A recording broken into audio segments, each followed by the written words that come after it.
ዛሬ ማወቅ ያለብን ሀገራችን ኢትዮጵያ ሁለት ወሳኝ የጂኦፖለቲክስ አሏት። አንደኛ የጂኦፖለቲክስ እንደምናውቀው ናይል ወይም አባይ ጂኦፖለቲክስ በመባል ይታወቃል። ሁለተኛና ወሳኙ የኢትዮጵያ ከፍተኛ ሚና የሚጫወተው ፖለቲክስ ደግሞ ቀይ ባህር ጂኦፖለቲክስ ይባላል። ስለዚህ ሁለቱም በመዳሰስ ዛሬ በትንሹ ገረፍ አድርጌ እሞክራለሁ። አንደኛ የአባይ ወንዝ ጂኦፖለቲክስ ለምን አስፈለገ ወይም ጥቅም በማህበራዊ ትስስር ማወቅ ስላለብን ዳሰሳለሁ። አባይ ወንዝ መነሻው ኢትዮጵያ አገር ሲሆን ርዝመቱ ደግሞ 6695 ኪሎ ሜትር እና በዓለም አንደኛ ደረጃ ወንዝ በመሆኑ ይታወቃል ወይም ተመሰክሯል። ስለዚህ አባይ ግድብ ውሃው ከ85% በላይ የውሃው ምንጭ ወይም ፍሰቱ ከኢትዮጵያ አገራችን ነው። 14 ቀሪ ደግሞ ወይም 16% ደግሞ ከሱዳንና ከዩጋንዳና ከታንዛኒያ ጋር ይፈሳል ማለት ነው። ስለዚህ አባይ ለሀገራችን ጥቅም እና ፋይዳ በመኖሩ ማንኛውም የኢትዮጵያ ዜጋ ስለ አባይ ጂኦፖለቲክስ ማወቅ ስላለበት ዛሬ ትንሽ ፕሬዘንቴሽን ለማቅረብ እወዳለሁ። አንደኛ አባይ ወንዝ በዓለም ላይ ካሉት ረጅም ወንዞች አንዱ ነው። ብዙ የአፍሪካ ሀገራትን በማስተሳሰር በውሃ አቅርቦት፣ በእርሻና በኤሌክትሪክ እና በፖለቲካ ውስጥ ትልቅ ሚና አባይ ግድብ ወይም ናይል ሪቨር የሀገራችን ወንዝ ለአፍሪካ ከፍተኛ ሚና ይጫወታል። ስለዚህ ከአባይ ጋር ያሉ የተገናኙ አገሮች አንደኛ ኢትዮጵያ፣ ሁለተኛ ሱዳን፣ ሶስተኛ ሶት ሱዳን፣ አራተኛ ዩጋንዳ፣ አምስተኛ ታንዛኒያ እና በመጨረሻም ኬንያ ናት። አባይ ወንዝ ለምን አስፈለገ የሚለው በትንሹ እናያለን። የአባይ ወንዝ የውሃ አቅርቦት በሚሊዮን የሚቆጠሩት ሰዎች በውሃ እና ለዕለት ተዕለት ኑሮ በአባይ ላይ ጥገኛ ናቸው። ግብርና በወንዙ በእርሻ ይደገፋል። በተለይም በግብፅ በአብዛኛው መሬት በረሃ በመሆኑ እናውቃለን። የሃይድሮ ኤሌክትሪክ ኃይል ታላቁ የኢትዮጵያ ህዳሴ ግድብ ለኢትዮጵያ ለአካባቢው የኤሌክትሪክ ኃይል ለመምራት ይረዳል። መጓጓዣና የንግድ አባይ መጥመድን መጓጓዝና የሀገር ውስጥ ንግድ ይደገፋል። ዋናዎቹ የጂኦፖለቲክስ ጉዳዮች የውሃ መጋራት ነው። እንደምናውቀው ኢትዮጵያና ሱዳንና ግብፅ በዚህ የውሃ መጋራት ትልቅ ረብሻ ፈጥሯል። የአባይ ውሃ እንዴት መከፋፈል እንዳለበት ሀገሮቹ አይስማሙም።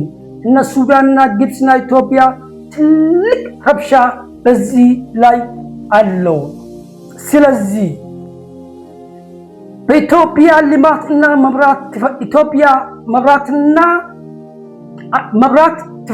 መብራትና ልማትን ትፈልጋለች። ግብፅ ደግሞ ስጋቷ የውሃ አቅርቦት እንዲቀንስ ትፈራለች ማለት ነው። ሱዳን በመስኖና በግድብ ደህንነት ላይ ፍላጎት አላት። ፕሮጀክቱ በኢትዮጵያ ሱዳንና ግብፅ መካከል የፖለቲካ ውጥረት ፈጥሮ ዋና ስጋቶች የውሃ ፍሰት፣ ግድብ አመሞላት ጥቅሞች፣ የክልል ኃይልና ደህንነትን፣ የውሃ ሀብትን ቁጥጥር በክልሉ ውስጥ የፖለቲካ ተጽዕኖ ያሳድጋል። ቀላል ንድፍና ግልጽ ጽሑፍን ለኢትዮጵያ የናይል ወንዝ ጂኦፖለቲካ ስለ ውሃ ኃይል ልማት እና ክልላዊ ትብብር ነው። አባይ ወንዝ ብቻ ሳይሆን የአፍሪካ ፖለቲካዊ ጸጥታ የሚነካ ስትራቴጂክ ሀብት ነው። አባይ ወንዝ ለአፍሪካ በጣም ጠቃሚ ነው። ምክንያቱም ውሃ ግብርናና ኤሌክትሪክ ይሰጣል። እንደ ኢትዮጵያ፣ ሱዳንና ግብፅ ያሉ አገሮች በእሱ ላይ ጥገኛ ናቸው። የህዳሴ ግድብ ግንባታ በውሃ መጋራት ላይ ፖለቲካዊ ውጥረትን ጨምሮ፣ ስለዚህ የናይል ወንዝ የአፍሪካ ዋነኛ ጂኦፖለቲካ ጉዳይ ነው። የቀይ ባህር ሁለተኛና ወሳኙ የአገራችን ጂኦፖለቲክ ደግሞ ቀይ ባህር ወይም ጂኦፖለቲክስ ይታወቃል። ቀይ ባህር በዓለም ላይ ካሉት ስትራቴጂክ የውሃ መስመሮች አንዱ በመሆኑ እናውቃለን። የሜዲትራኒያንና ባህርን ከህንድ ውቅያኖስ ጋር በስዌዝ ካናል እና በባብ አልመንደብ ስትሬት ያገናኛል። ቀይ ባህር ዙሪያ ያሉ አገሮች የሚከተሉትን ያካትታሉ ናቸው። ግብፅ፣ ሱዳን፣ ኤርትሪያ፣ ጅቡቲ፣ ሳዑዲ አረቢያ እና የመን ናቸው። ስለዚህ ለምን ቀይ ባህር አስፈላጊ ሆነ? ዓለም አቀፍ የንግድ መስመር ከፍተኛ የዓለም ንግድ በቀይ ባህር በኩል ያልፋል። ዘይት፣ ጋዝና ምግብ እና ዕቃዎች በአውሮፓ፣ በኤሽያ እና በመካከለኛ ምስራቅ መካከል ይንቀሳቀሳሉ። ስልታዊ ወይም የቾክ ፖይንት የሚሉት ባብ አልመንደብ ስትሬት ቀይ ባህር እና የኤደን ባህር ሰላጤ የሚያገናኝ ጠባብ መንገድ ነው። ማንም በዚህ አካባቢ ላይ ተጽዕኖ የሚያሳድር ትልቅ ስትራቴጂክ ጥቅም ይገኛል። የኤነርጂ መጓጓዣ ከባህር ሰላጤ ሀገራት የሚላከው ዘይት በቀይ ባህር በኩል ወደ አውሮፓ እና ሌሎች ገበያዎቹ ይጓዛል። ብዙ ሀገሮች በቀይ ባህር አቅራቢያ የጦር ሰፈሮች አላቸው። አንደኛ ዩናይትድ ስቴትስ ኦፍ አሜሪካ፣ ሁለተኛ ቻይና፣ ሶስተኛ ፈረንሳይ፣ አራተኛ ደግሞ ቱርክ ናቸው። የባህር ሰላጤ አገሮች ለምሳሌ ጅቡቲ ባላት ስልታዊ አቀማመጥ ምክንያት በርካታ የውጭ ጦር ሰፈሮችን ታስተናግዳለች። የየመን ግጭት በየመን ያሉ ጦርነት በቀይ ባህር የመርከብ ደህንነት ላይ ተጽዕኖ ያሳድራል።